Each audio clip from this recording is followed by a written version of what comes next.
Okay, we are recording. Thank All you. right, thank you. So good morning, everybody.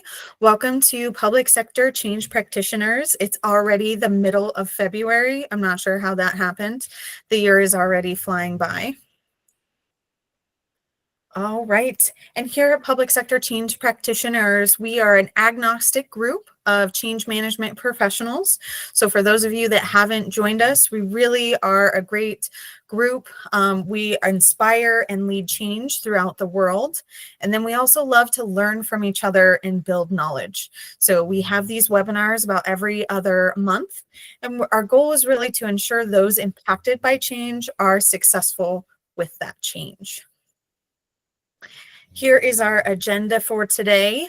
So we've already gone over some jokes. We'll talk about PSCP board. We have some announcements, and then we're going to hear from Jen Campbell today.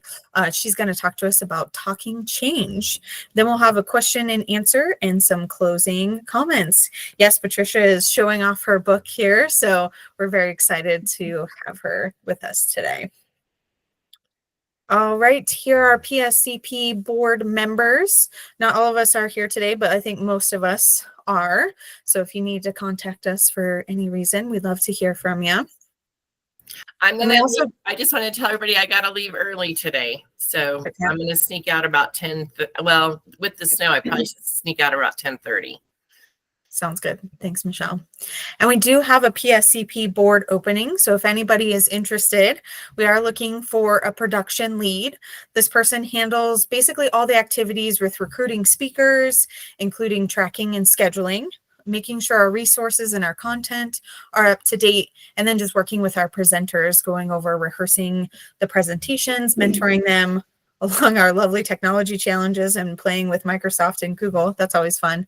And then just responsible for the continuous improvement of the webinars. So anyone that is interested, feel free to reach out. Email us at info@pscppractitioners.org. And then with these questions. So why are you interested in joining the board? Why are you suited for this position? And what's your favorite thing about change management? Okay, we're all here about for change management.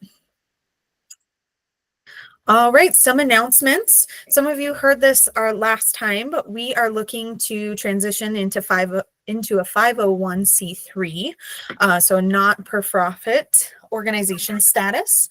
So we are asking for support and help from our members to get to our goal. So we're hoping to raise about $2,000 by March of 2025. Right now, all of our funding is coming from the executive director board.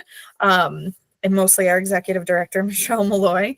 So just trying to support that so that we can offer more things and do more. So we're currently at our $245 from our $2,000 goal. So we do have a QR code as well as a link there underneath if you guys are interested in supporting the cause.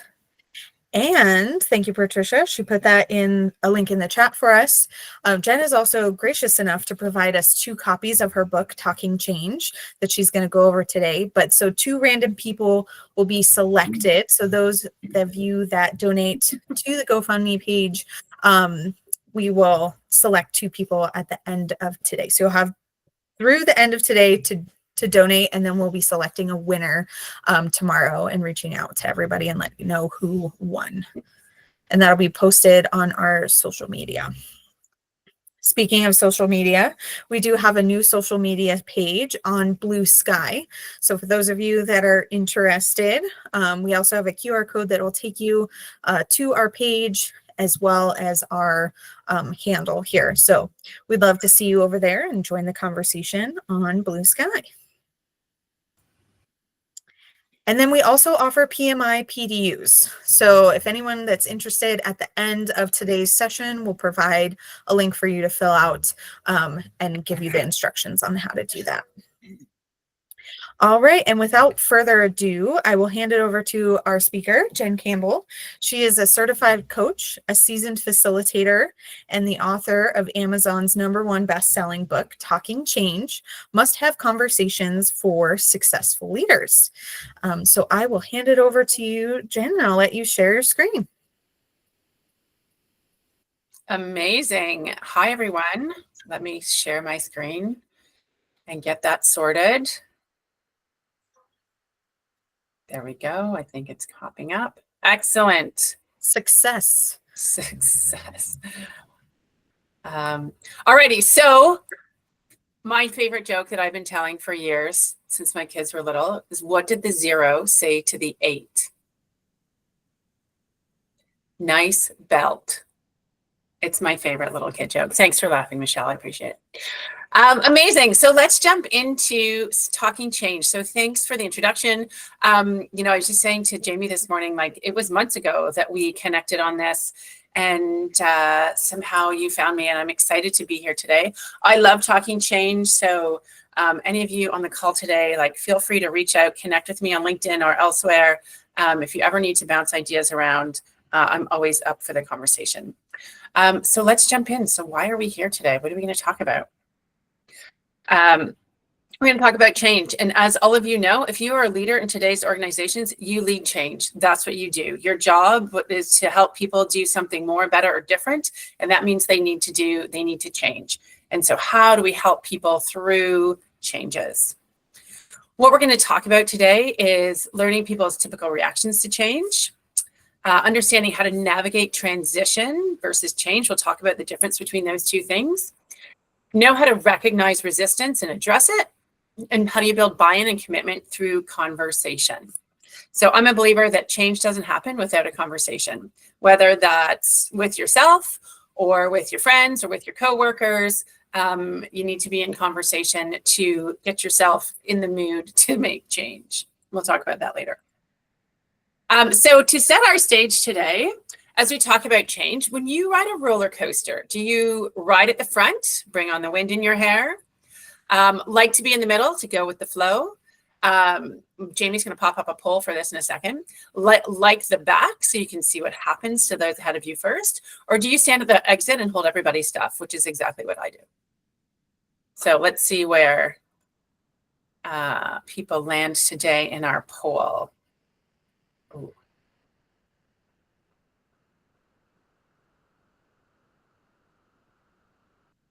Okay, Jamie, now I can't see the poll because now I forgot how to do that, but You should be able to go in the lower right-hand corner. You should see like a triangle, square, circle. oh, activities. Yes. And then there should be a poll. Polls. Got it. Okay. Oh, okay. And you're going to show the answers in a second. I hold stuff. Yep. Oh, no. So we have about half the votes. We'll give it another second for everybody else to join in.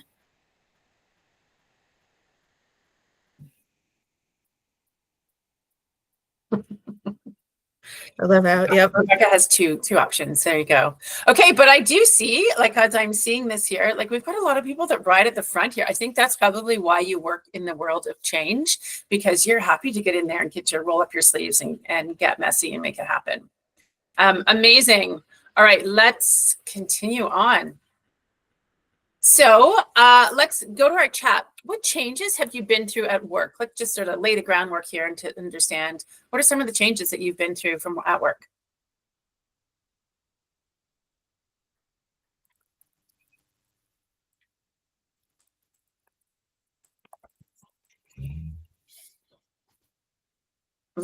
Do more with less. Business transformation. Oh my gosh, now they're coming in fast and furious. Physical location changes, agency reorgs, new leadership,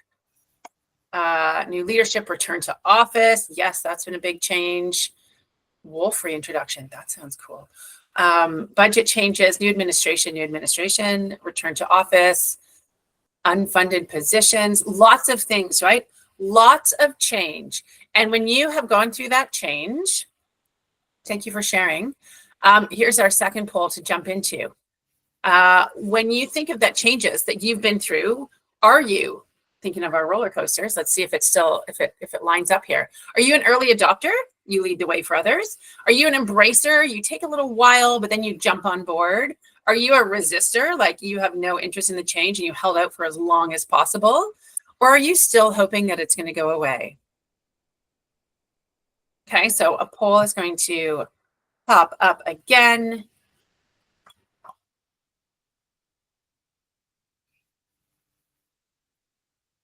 and you need to scroll down. If you still see the top poll, if you roll down, you can see the second poll. Yeah, it looks like a lot of early adopters. We got a lot of Yeah, we're here. Right? We got a lot of early adopters. Yep. Okay, again. And depends on the change. You're right. Embrace it can depend on the change that you've been through as well, if you jump right in or whatever. And we're going to talk about why that might be as well. All right, so let's get into it. Let's talk about the people side of change. So understanding reactions, resistance, and a roadmap through change. So some of you, so change versus transition, and some of you being in this industry might be very familiar with William Bridges's work on transitions. And so what's the difference between change and transition? Change is the event. Something old stops and something new starts. It's situational or external to us. So the change is, I have to be back in the office. That's what has to happen. I have to be back in the office. Or we are using this system. What I've been working with an organization, they use an old version of SharePoint. Now we use a new version of SharePoint. We flip the switch into the new. And there's obviously tons of work that goes into getting that new system ready to go, etc. But that is what happens, right? The one thing one day, different thing the next day. However, then we've got transition and all these people who have to go through transition. So transition is that gradual psychological reorientation. It happens internally as we try to adapt to change. And as William Bridges would say, it's not the changes that do you in, it's the transitions. So if you think of going back to the office, so the switch is, hey, everyone, back to the office next week. You know, lots of organizations are starting to mandate more and more days back in the office. And like we used to do it all the time. And so what's the big deal of going back? Well, the big deal is now I've reorganized my life to be working from home and things like that. And so I've got to get mentally over this. I got to get mentally like not wearing track pants every day. I have to, like all that time that I was commuting, I was talking to a guy the other day I hadn't seen in ages. He's now become a marathon runner because he's not commuting an hour and a half each way every day. Things like that. So all these things that we've changed, I've got to mentally get myself into the headspace to buy into this transition and make that change of going back to the office. And that's the biggest hurdle that a lot of organizations are facing right now. It's not that people can't, yeah, it got the office space, like there's room for everybody. It's possible. It's that mental transition that we all now need to make. All right.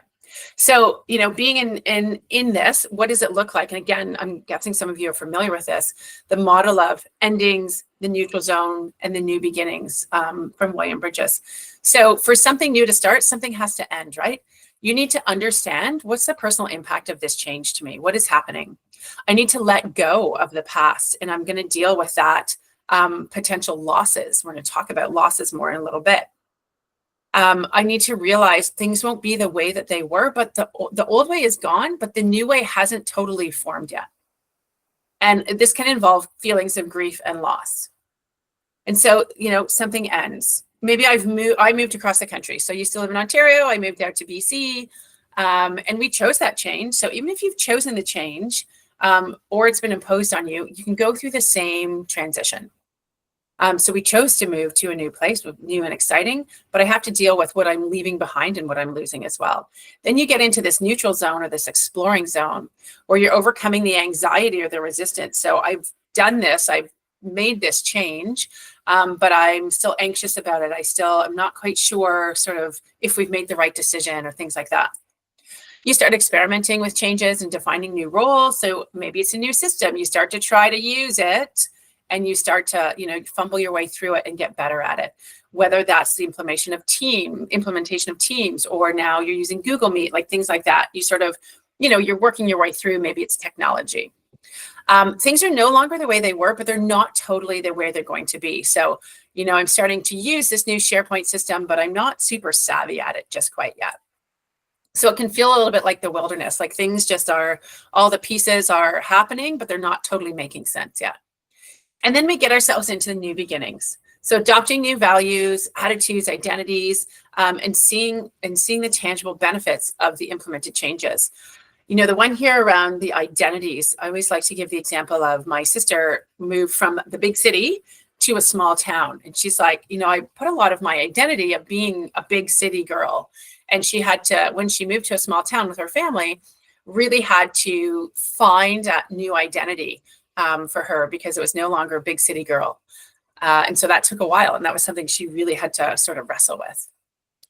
New beginnings is also the new way of doing things begin to take shape. So now I can crush it in the Google Meet kind of thing. I know how to do this. I know how to use SharePoint. I know how to use whatever new system. I just got my first Apple phone. I've had a Samsung phone for a long time, but my whole family's on Apple. So I'm like, fine. And I've been fumbling my way through it, but I'm getting better. And so, you start to get more comfortable with the change, with the new. And then what seemed fragmented starts to all come together. So this endings, neutral zone, and new beginnings. And some of you have probably seen, it's going to be my next slide, but what takes you through that? And so how do you move through this rate of transition, and what impacts that? It can be these three things. And so what's your role in the change? So if you're someone who's highly involved in the change that's happening, you're probably going to move through it faster because you're at that forefront, you're riding in the front of that roller coaster. If you're minimally involved and all this change gets imposed on you, you might be slower to move through it because you haven't been involved. You didn't get the memo. You don't even know what's going on yet. What's the impact to your role? That can also affect your rate of transition. So if this is, there's lots of like systems that can be implemented as an example, and sometimes it's a complete change for people's roles. So I'm working with an organization right now who's implementing Workday.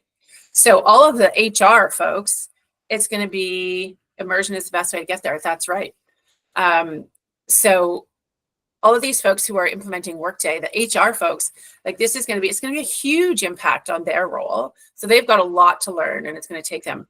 All the other folks, sort of the end users that will like change their address once they move or do a benefits thing once a year, there's not a lot of impact to their role. So it's maybe not going to be as hard for them to actually make the change or make that transition. And then lastly, is it change aligns to my personality? And so I think we saw a lot of personalities show up at the beginning of this, like a lot of people who like to ride in the front. So in the book, I actually talk about Myers-Briggs. And if you look at different Myers-Briggs profiles, there are folks who just love change for the sake of change. Like they're just always making change. I used to work with a manager like this, and other people were just like in her dust trying to keep up because she just loved making changes to the team. And there's then other personalities that really just, I am happy with the status quo. This is how I like things to be. I don't like anything to rock my boat or anybody to move my cheese. So your personality can come into that as well. Some people embrace it right away. Some people need that time and reasons for actually making that change. So these are the types of things that can affect that rate of transition. So what do you think your change personality is? So think about it. Are you, again, this sort of is along the lines of Myers-Briggs, if you've ever done that. Big picture thinker versus a details-oriented person. And are you an introvert, more introverted or extroverted? So you can pick it. So maybe you're a values, like it really, for change, for you to jump in and buy in, it really needs to align to your values. Or you might be somebody on the other side of that with validity. Is there a compelling reason to change? Like, oh, there's a really good reason for this, so I'm all in. Or maybe you are that perpetual change person where it's just like, yeah, let's just keep making change. What else can we do? Or maybe you're that practical person. Again, this would be me. Is this change practical? Does this make sense? Is it practical to do this right now, etc.? So which one of those do you think you would fall into? And there will be a third poll popped up. If we scroll down, I can see it now. It's live. And you can pick what do you think your change personality is? Validity is leading the race here.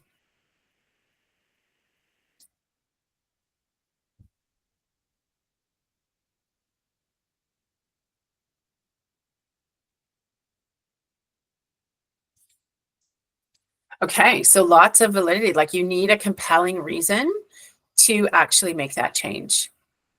And this is where, and if you've seen the book, or I go into like communications and how do you communicate during change? How do you hit all of these personalities in some of your communications and things that you're doing about a change to sort of, get like hit all those personalities so you're sort of touching a lot of audiences to buy in. Alrighty. And some of you may have seen this before, have heard this before too, like the marathon effect. So that rate of transition, people, when some have already run the races, others are still doing up their laces. So especially, let's say you were heavily involved in the change, and maybe the rest of your team wasn't, or whatever, you were on a project team for it or something. You may be this person almost at the finish line. It's really important that you go back and you bring them along with you, help them tie their laces, set the pace for them, etc. Like bring them along, because everyone goes through it at a different rate, as we saw with the transition, right? There's different people for different reasons going through this transition at a different rate. How do you get everybody moving in the same direction and get them all across that finish line of change? Okay. And so when we're going through transition, what are some of the things that show up often? And I don't know if any of you have seen this. This is Ken Blanchard's work from a while back as well. And every time I do this in person, it is my favorite exercise. I've been using it since the days when I taught change at Arthur Anderson back in the 90s, late 90s, the 7 dynamics of change. And so I do this whole exercise and then we debrief it with this. And so here's what happens too when we're going through change. It's awkward and uncomfortable. Think about, if I go back to COVID, if we want to remember, wearing masks. When you started wearing masks, it was super uncomfortable.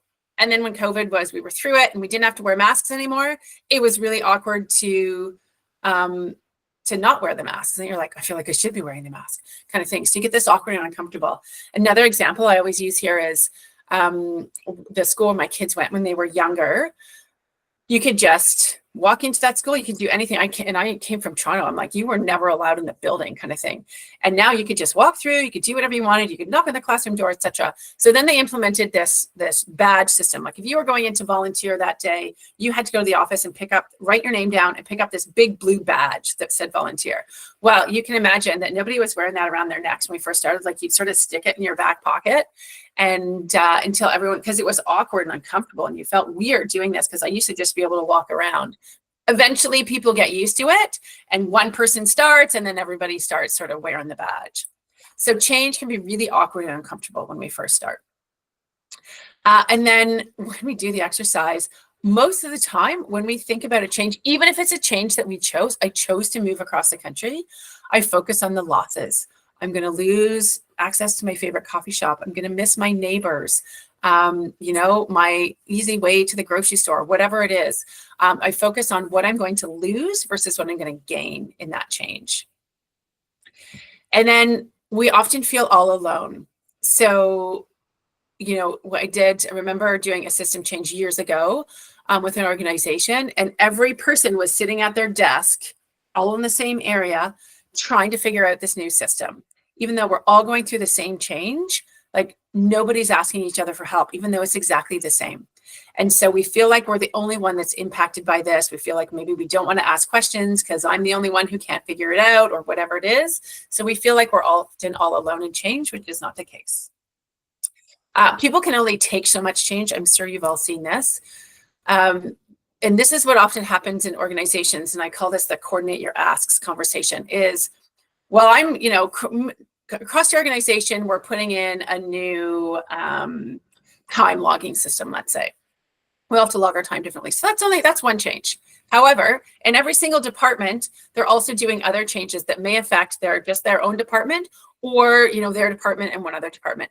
So you add all these things together, all these changes that are happening that you think, well, I'm just doing this one change. Well, I'm only doing this one change. Everybody's only doing their one change, but it's impacting all the same audiences. And so people can only take so much. We don't have enough capacity to sort of do our day jobs and take on all these things that everybody wants to change. And then people also have different readiness levels of change. We looked at our roller coaster or our early adopter poll. So some people jump on board right away. Some people like to wade in. I finally got an Apple phone. I don't think I even had I had a BlackBerry until like 2018 because I loved that keyboard, as everybody did. And so different levels of readiness, right? Meanwhile, like my dad is like on the whatever new technology comes out, he's on it. He loves to have that kind of thing. There's other types of changes that I'll jump on board for. Technology isn't necessarily one that I jump both feet in right away. And then not enough resources. We've all heard this. We saw it in some of the answers of changes, like do more with less. We don't have enough resources. This is my favorite though. We don't have enough resources to do change right the first time. And so we don't put the money in, we don't put the time in, etc. But somehow we have enough money to like redo it like the next 2 or 3 times when we could have done it right the first time kind of thing and put some money behind that instead of going, oh crap, now we've got to redo this whole system or whatever it is. And then lastly, when I do the exercise, this is my favorite one that I come to, is reverting back to the old way. So unless we give people a compelling reason to change, I'm going to go back to the old way of doing things. And that, you know, sometimes you can't do that in a system if that system's been taken away or something, but I can still sort of try and do stuff in the old way. So I'll use my phone example. Oh, I just realized I'm being a bit of a resistor here. I have a new Apple phone. I'll use Chrome because I like Chrome. My Apple phone doesn't like that I use Chrome. It wants me to use Safari because I'm like, why can't I just like click on the phone numbers and dial? My old phone could do this. So, you know, things like that, right? So we sort of keep some of our old ways of doing things, even though we're in this new system or new way of doing things, until we sort of totally buy in. Just realize I need to buy into Safari. I'll do that later. So we've got all these are the 7 dynamics. So all of these things, and we can see that these will happen in varying degrees to everyone going through change. And again, whether I chose to get an Apple phone and I'm still resisting, whether I chose to change or it was imposed on me.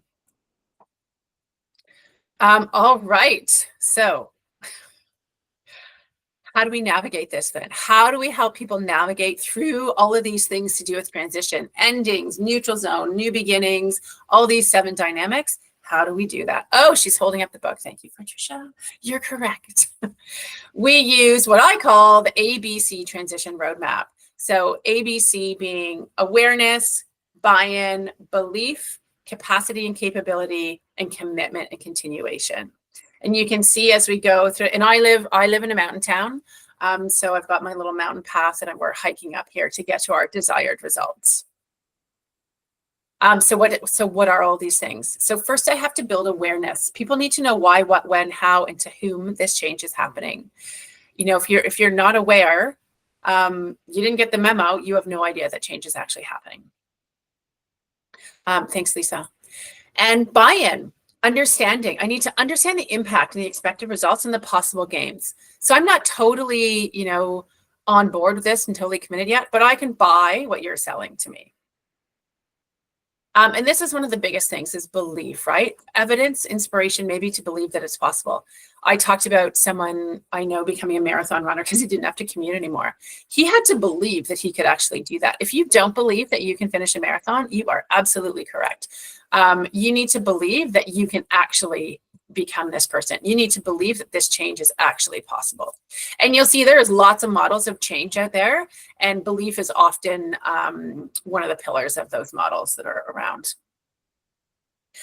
Capability. This is so awareness and capability are usually what organizations are pretty good at. Lots of communications and lots of training, right? People need the skills and knowledge to be able to do something different, whether that's learn a new system, learn a new process, learn a new skill set, whatever it is. We usually get the training out there. What I find is missing in a lot of organizations is capacity. People don't give people the time, the resources, or the permission to prioritize what matters when going through change. They just say, and do this on the side of your desk. So that's why I put those 2 things together, capability and the capacity to actually have time to do it and get through that transition. And then, of course, we want people committed. We're working in the new way. Fantastic. That's great. But what was our last dynamic of change? Reverting back to the old way. So we want commitment. We don't want compliance because we know people will roll backwards if they have that opportunity. So what we need people to do is actually continue making decisions, what I say, in alignment with the new direction. So I need to continue to use the new system. I need to continue to do the new process or use my new sales skills or whatever it is. I need to not revert back to my old way of doing things. So A, B, C, that's our ABC transition roadmap. And so that's great. We just need to do all those things. But then what happens often? Dun, dun, dun. Resistance. We want commitment, but we get resistance. I love this photo because this is actually the opposite of my kids' personalities at this age. This one, the one that looks like she's totally committed, was always a resistor. So commitment versus resistance. So why do people resist being changed? Let's put some answers in the chat here. And sorry, I haven't been watching the chat, so I will go back to that. Fear, comfort, uncertainty, outside of the comfort zone. I like the current state. It's cozy here. Yeah, fear and comfort, change, saturation. Yeah, just too much, like put the brakes on. There's no good reason for it. No time to figure it out. Bad past experiences. Yeah, exactly. I don't want to learn something new. I am super happy to be complacent. I don't have all the details, lack of support, lack of involvement. So lots of reasons why people resist change. And they generally, don't understand what's in it for them. Generally, they fall into 3 buckets. I'm not aware that it's happening. I'm not able to do it. And I'm not willing. So lack of awareness. So there was, used to take my kid once a year, we go back to our cottage for like a month and I take my kids to swimming lessons. This was a while back. And every year I would jump in the pool and I'd swim laps while they were in swimming lessons. Well, one day I jump in the pool and I'm putting on my goggles and this woman is like running down the pool deck and she's wearing clothes. Like she's not a lifeguard. She's from the front office kind of thing. And she's running down the pool deck and I'm like, she's coming for me. I'm the only one in there that's not a kid in swimming lessons. You'll see why. And she's like, you can't be in here. You're not allowed to swim during swimming lessons. I'm like, oh, and I had no idea because they had put in this rule probably 6 months ago. Well, I hadn't been here for a year. And so she's thinking that I'm being totally resistant, I'm sure, like being so rude about this. Meanwhile, I just have no idea what's actually going on. And we've all been in those situations where you're like, oh, I did not get that memo. I'm not resisting. I just really had no idea what's happening. So not being aware. And even though we feel like we have communicated 100 times to people, you'll see, again, if you read the book, one more time with feeling, you need to communicate with people because people pay attention when it's actually relevant to them. If it's not relevant to them, even though you think you've communicated it till you're blue in the face, they haven't paid attention because they've got 100 other things that are currently relevant to them that they're paying attention to right now. So not aware. Not able. I don't have the skills to do it. So you see this a lot, right? You put in a new system and like the expert on the old system is like, no way, no how, this new system is garbage. It's not going to work, etc.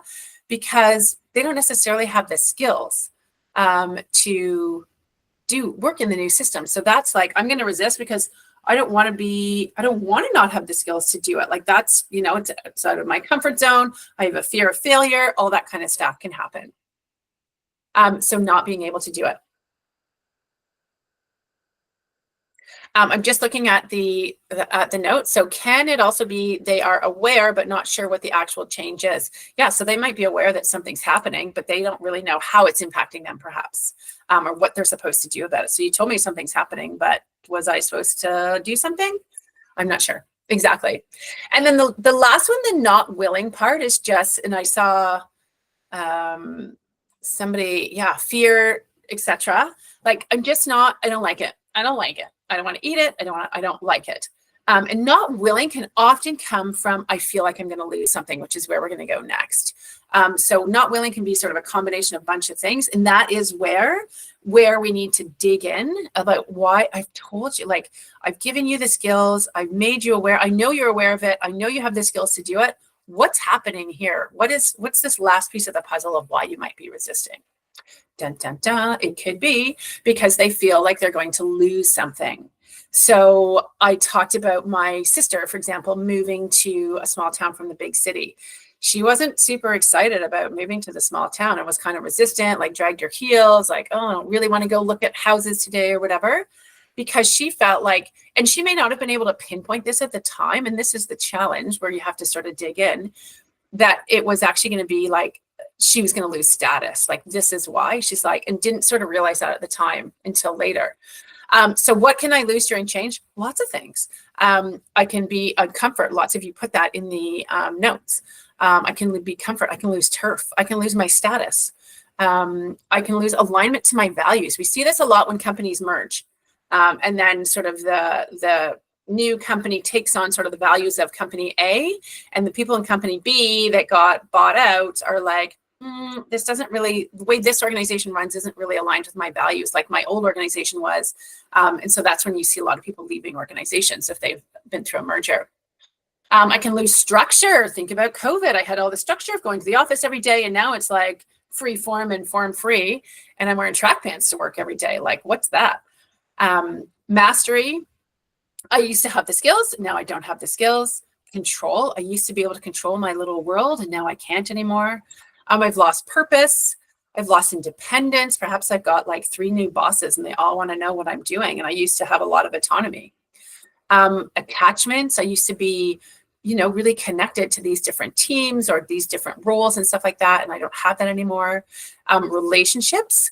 This one you see a lot too when you start a new job. I applied, I got a new job, I want this new job, but I don't have the relationships that I used to in my old job and that. So I'm, that's causing me struggle to get through this transition. Security can be when jobs are lost, perhaps. Identity. I used to identify as a big city girl and now I'm this small town girl. Future possibilities, because maybe there's been a reorganization and the role that I was hoping to get isn't there anymore. So that my future possibility is gone. Balance. So maybe I've just lost, and again, this is a big one, right? For people have this work-life balance, however you want to describe that, with working from home. And now having to go back to the office, I feel like I'm going to lose that. And then I put data and information on here because they literally have done systems changes where data actually got lost when we migrated to a new system. So it's actually gone. We can't find it anymore. So why would we make change if we're going to lose all these things? Well, let's think about it. Let's think of a past change that you've been through. What did you believe you were going to lose as a result of the change before the change happened? So throw your answers in the chat or type them. You probably have to type them. You can't throw them up the screen. Control, autonomy, expertise, future, security, control, mastery, status, agency, perks. Yeah, perks, security. I remember. And when I changed jobs my first professional job was at Arthur Andersen in consulting. And when I then moved to an insurance company and I thought, oh my gosh, I have all these perks. I have this nice laptop and I have this corporate credit card and like all these things. And I was worried about losing these things. I went to the new organization. I had like 2 computers. I had a phone. I had a corporate credit card, like all this other stuff. So I didn't actually lose it, but that was like what I was worried about, which thinking back in my 20s was perhaps not what I should have been worried about. Trust, community, coworkers, relationships, structure, mastery. Yeah, lots of things that we can lose. And so now, did you actually lose what you believed that you would? So before the change, you thought you were going to lose this. And then did that actually happen? So yes, thumbs up. Even though that's a positive, it's not really positive. So yes, I did lose that. Or no, I didn't lose it. Thought I was going to lose it, but I didn't lose it. I can't actually see all the reactions. Probably flying past my screen here. Oh, there we go. Yeah, so I did. Oh, so you did lose those things. Interesting. Lots of people lost what they thought they were going to lose. Anybody not? Do I see any thumbs down? All right. Thanks, Debbie. Gina. So we don't know, right? We make up in our minds what we think we're going to, lose. And sometimes it happens. Lots of times it doesn't happen. Or what did we gain from the change? So there's actually all of those things that can be losses can also be gains. So let's see what was actually lost. There's another poll that's popping up. What did you actually gain? So what did you gain from a change that has happened? Where'd that poll go? Get to it. Polls, scrolling down.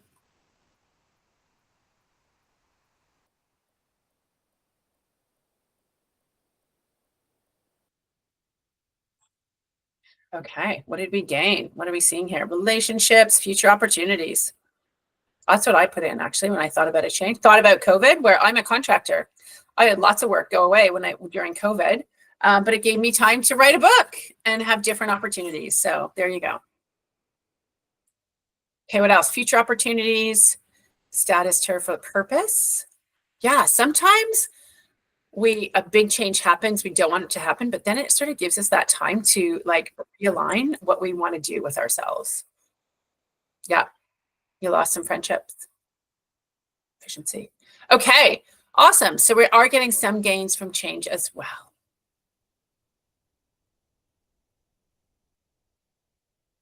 That was our poll. So thinking about a change that you've been through as well, what has caused you to commit to a change? I call this a like TSN. Well, you're not, I'm from Canada. TSN turning point or ESPN turning point. I don't know if you have the same thing. But what is that turning point that caused you to commit to whatever the change was? Maybe you were resistant for a long time, and then you're like, all right, I'm in. Why did I finally buy an iPhone? Oh, I need to go back to the chat. Gain some perspective. Yeah, sometimes we don't think about what we've gained. Very good. You saw the value, you saw that there actually was benefit to something. Ability to have some control over the outcome. That is a big thing for people. I like to feel like I have some control. Something to keep in mind in organizations when you're making a lot of change. What can they have control over? In order to grow, I have to change. That is true. You had some success during that change, right? And then you're like, oh, I actually can do this. Just rip off the Band-Aid and go with it. That's right. One motion, right off. Lots of people like pulling off Band-Aids here. And riding at the front of the roller coasters. Yeah, loyalty to the organization. Sometimes you have loyalty to people and you're like, okay, if they can do it, I can do it. If they're going there, I'm going to follow. That type of thing. Amazing. All right. Thank you for sharing. And so how can we overcome resistance? And so I believe in conversations, as I said earlier, you've got to talk to people. You've got to sort of dig in and find out how do you win their hearts and minds? What are they maybe thinking that they're going to lose? What do they not even realize that, like, lots of people don't even sort of realize, why am I resisting this? And sort of having that conversation and digging in with them. Be curious, create that common understanding, find out why, and then create new solutions together. Having those conversations to help people move forward. So in the book, I have a whole section I call the engagement conversations. And there's two of them shown here, the debrief conversation and the impact conversation. And the goal is the conversations to help people feel heard and understood. Sometimes you just need to give people an opportunity to be heard, and then they've bought in, and then they're on board.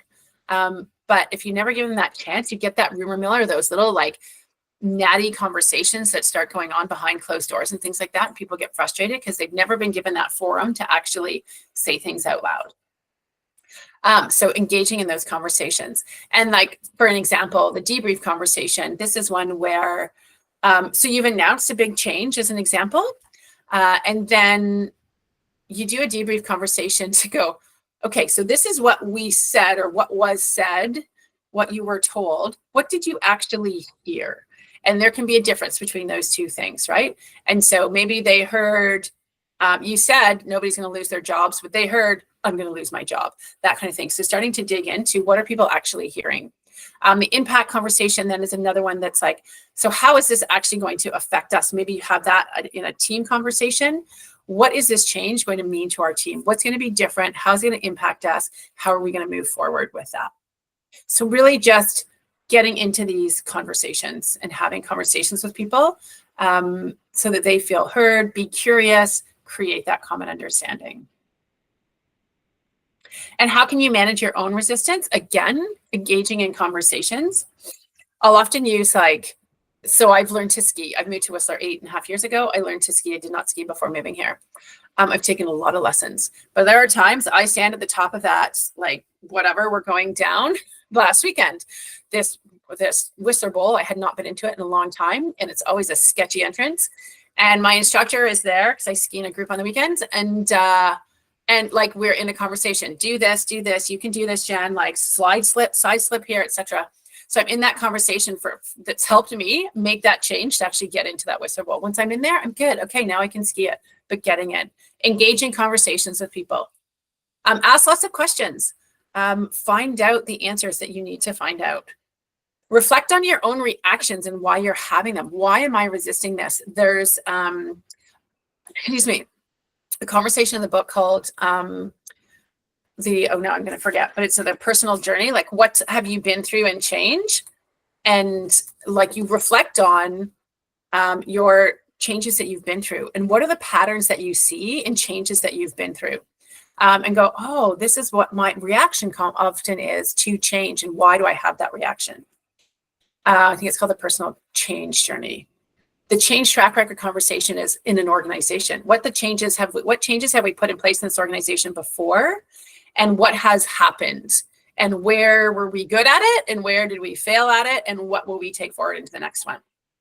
And then review the loss list and possible gains. So look at that list and go, why am I resisting here? Why am I so resistant to this? And kind of go, oh, because I really liked the structure that I've had before, and this is going to mess with my structure, or whatever it might be for you. So going through and the way that you can also do this as well to prepare yourself to lead change, or prepare yourself for a change that is happening to you, is the prepare yourself for change conversation. And so you can work yourself through, like, use all of these, like the ABC transition roadmap, as a set of questions for yourself.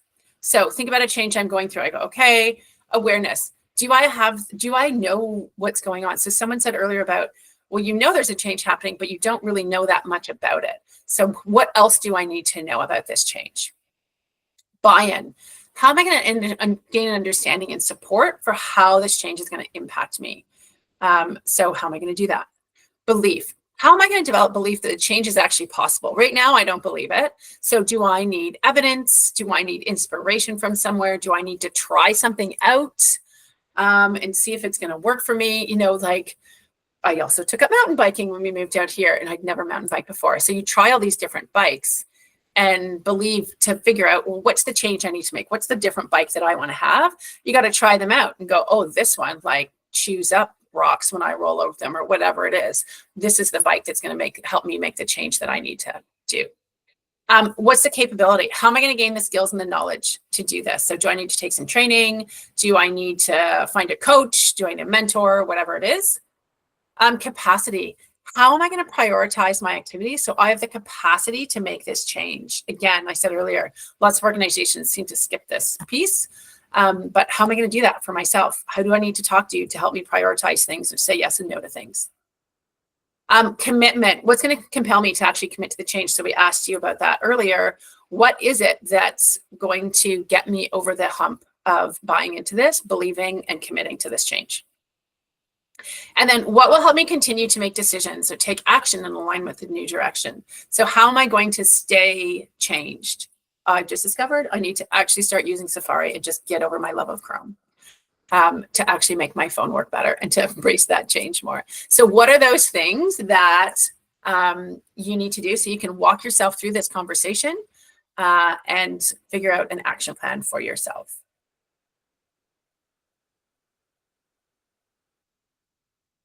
All right.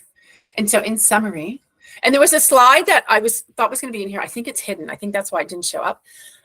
Is some of you have maybe seen, we talked about transition and the endings and new beginnings, like the one, you know, you see it as like a grief cycle sometimes, like the valley of despair goes like this. So during change, we often like end up at a really low point before we head back up again. And that is sort of that exploring zone and heading back up. So what's our little summary here? Change versus transition.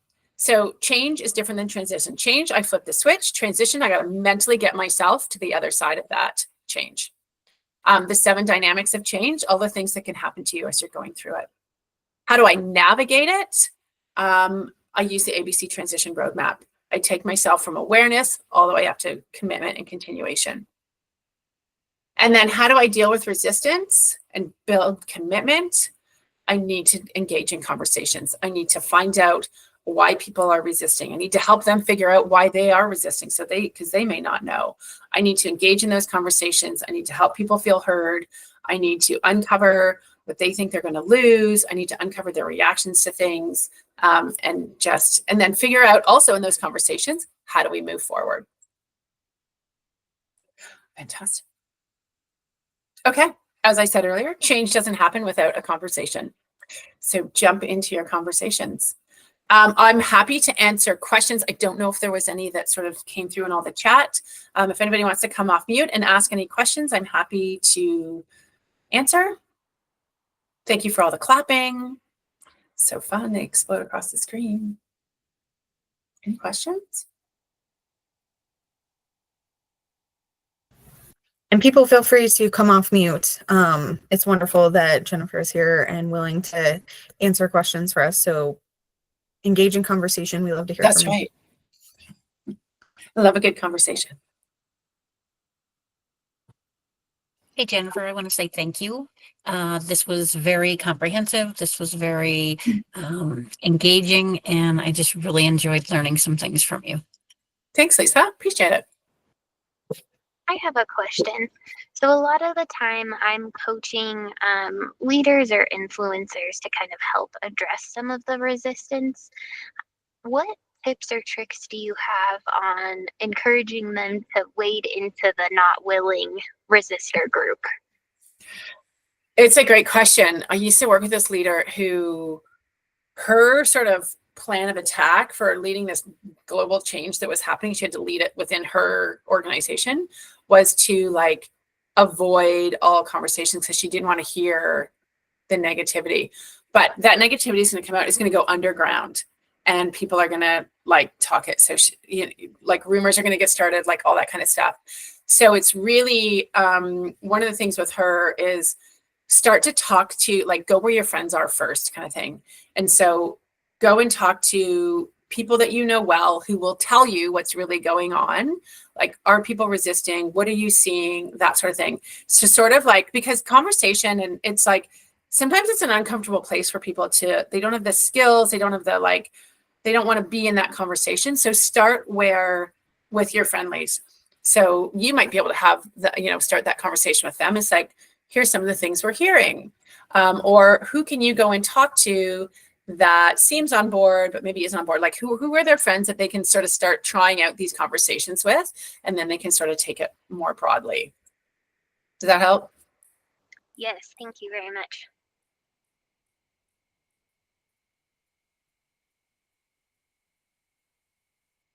Thanks for posting the book. You can find the book on Amazon as well. It's there. I have a question. Yeah. What tips do you have for encouraging leaders to adopt a change management philosophy if they don't typically operate in that way, where maybe it's just, this is what we're going to do and get on board, and you see the impacts of not having a change management strategy? Mm-hmm. Any tips on how you can encourage leaders to start adopting a process? That's a great question, Lisa. And I feel, as you're saying that, I taught this course a while back, Leading Change for Project Managers, and I have something in there, but I can't remember exactly what it is, on how you get buy-in for leaders on using change. So I'll have to go and find it. I might be able to like send something to Jamie or something. Let me see what I can find. But again, I go back to conversation. I think it's maybe, and this is where like the change track record conversation might be good, where you look at what are some changes that we've done in the organization before, and what's worked and what hasn't. Like, let's think about our track record of change. And maybe they can have a bit of a realization of like, oh, you know what? Here's what we did really well in this change, because that one went really well. Or this one didn't go well. Well, what was it that didn't go well? So sort of helping them realize for themselves what worked and what didn't. I often have, as I'm sure all you do, you say, okay, the leader says, we need change management on this project. And you go, great. What do you mean by that? Because the definition of change management means a lot of different things to a lot of different people. So they may say to you, well, I just need communications and training. You're like, that's great. But other people have other ideas. And so getting understanding of, so probably talking about what changes have we made in this organization before and what's worked and what hasn't might be sort of a way in without using like change management language. Because then I think people just they're like, yeah, that's for the change people to do. And it's not, it's actually for the leaders to lead people through change. They just need some skills to do it. And so reflecting on what's worked and what hasn't in the past might be helpful. Great. Thank you. I gotta write down. All right. Looks like Evelyn has her hand up next. Sure. Hi, that was a great presentation. Thank you. Oh, thanks. Hello from Gatineau. love to see a Canadian presenter. I have a question. Just given sort of our current political environment on both sides of the border, and just something that I've had to deal with at work, is what's your advice on mandating change, especially working in the public sector? When the change is mandated, it tends to be politically driven, doesn't always make a lot of sense. And it generally takes a lot of conversations with senior management to get them to agree on sort of what their core guidelines are before you can even begin to implement the change and have a real honest conversation with the people who are affected by the change and help them to stop resisting to it. Do you have any kind of thoughts or advice or points to consider from that perspective? I feel like you answered your own question a little bit, Evelyn, with like getting into those conversations, those senior leaders to get them to agree. So before they can go and roll this out to anybody else, they need to all be on that same page, right? They need to be bought in. They need to be moving in the same direction. And it sounds like you do that, which is great, and sort of wrestle that to the ground. And maybe you even say that to them, like, look, if we want this to be successful, whatever this change is, all of you senior folks need to be on the same page and bought in, because you've got to put up that united front, if you will, that you're bought into this, you believe it, because your people are going to follow your actions, not necessarily what you're saying. So it sounds like you're sort of on the right path already for doing that. I don't know if that answered your question. It did, thanks. It's just the challenges that we have also is that I think the words are saying we agree, but everyone understands that no one really agrees with the change. We're just doing it because we have to.